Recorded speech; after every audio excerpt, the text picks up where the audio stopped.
Per quest'anno non cambiare. Stessa spiaggia, stesso mare, eppure l'idea dei formaggi veneti sotto l'ombrellone non smette mai di stupire.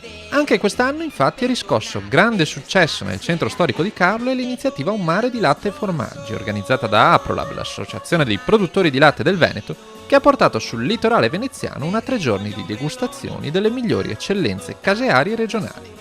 Dalla trevigianissima Casatella al Grana Padano all'Asiago e molti altri, con questi sapori è facile fare promozione. Un mare di latte e formaggi è l'ultima di una serie di grandi iniziative che abbiamo preso da quando Aprolab ha iniziato a fare promozioni.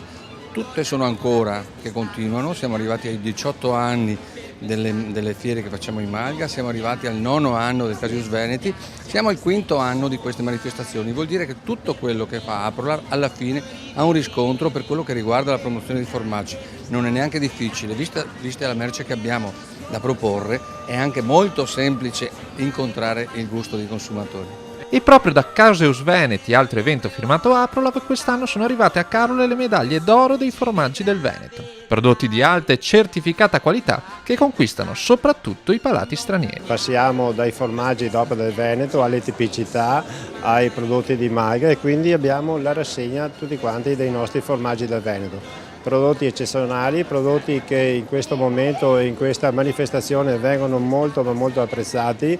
Quest'anno abbiamo molti turisti esteri dell'Austria, Repubblica Ceca, che li trovano molto interessanti e questo ci fa piacere e ci fa onore, vuol dire che la qualità dei nostri prodotti si distingue sempre. Un successo confermato anche da chi i turisti li conosce bene. E per un mare di latte e formaggi, ecco la benedizione e il ringraziamento del presidente della Proloco di Carlo. Sono particolarmente gradite queste iniziative dai turisti.